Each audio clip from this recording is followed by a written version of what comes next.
আমি শুনিছোঁ আৰু বহুত পাইছোঁ অনিমা বেগমৰ পৰা। তাৰ উত্তৰত মই ক'ব বিচাৰিছোঁ, মই ঔগুৰিৰ এজন বাসিন্দা হওঁ।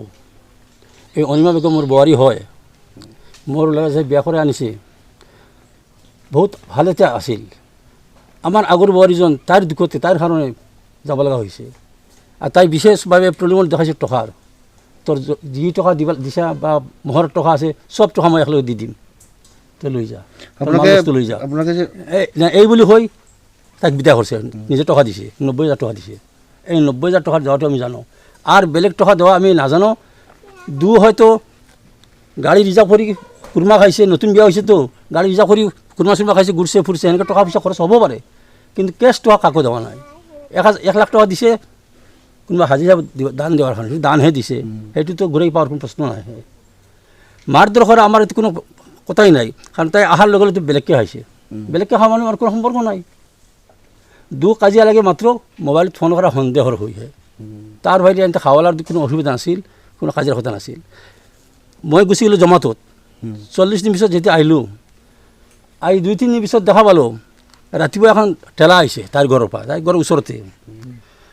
ঘৰৰ 5-6 বছৰ ধান আছিল, এই ধানকেইটা ঠেলাত তুলিছে। মই ভাবিছোঁ মাইকটা দিন উহাব নেকি, শুকাব নেকি, নে কিবা হয় নেকি। তাৰপিছত দেখোঁ একজনী এখন লোহাৰ পালং আছিল, সেইখনো তুলিছে লৈ কিনে। তাৰ পিছতে তাই নিশ্চয় আমাৰ খবৰ লাগে একো নাই। তাৰ 2 দিন পিছত আকৌ এখন ঠেলা আহিল। অনিমা মোক কয় কি, আব্বা আমাৰ ঘৰত কুৰমা আহিছে বহুত, থকাৰ জেগা নাই, বাহিৰৰ ঘৰ এটা আছে দৰ্জা নাই, তে এই দৰ্জাখন দি খেদাওঁ বোলে, দি খেদাওঁ।